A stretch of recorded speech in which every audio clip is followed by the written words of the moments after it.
Mister what ever, mister what ever, নিজের নাম দিয়েও একটা প্রোফাইল খোলার ক্ষমতা নেই। মিস্টার হোয়াট এভার আমাকে কমেন্টে লিখেছেন যে ফালতু বকেন কেন, ফালতু বকেন কেন, গণতন্ত্রে কি আপনি বলে দেবেন কে কাকে ভোট দেবে? বলে তো দিচ্ছি। দেখলাম আবার দুটো স্মাইলিও দিয়েছেন। আমি রসিকতা ভেবেই আমিও রসিকতাতে উত্তরটা দিচ্ছি।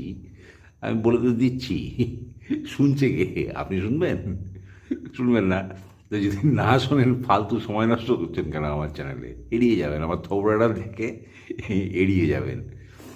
আর উনি আবার উনি আবার একটা খুব দামি কথা বলেছেন। উনি একটা খুব দামি কথা বলেছেন শেষে। বলেছেন যে যারা ভয় পায় তারা ফালতু বকে। আমি তো উত্তরের লাগে লিখলাম যে হ্যাঁ, সেটা আমি দিদিকে দেখেই বুঝতে পারছি।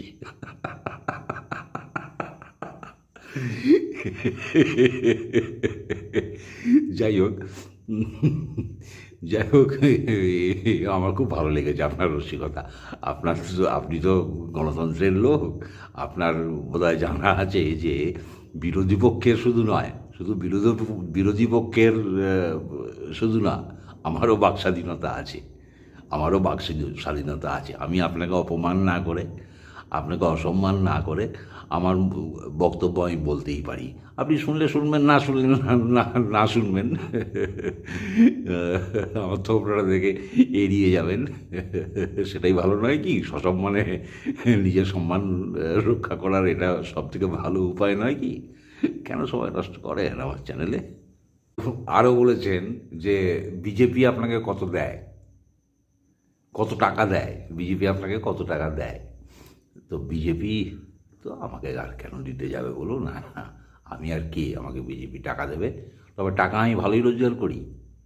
আমি, আমার মা আমাকে সকালবেলায় দুটো কেটলি কিনেছি, মা দু কেটলি চা বানিয়ে দেয়। আমি গিয়ে স্টেশনে বসি, ভালোই রোজগার হয়। কত টাকা আপনি জানেন তো? দিদি বলে দিয়েছে না কত টাকা পাই।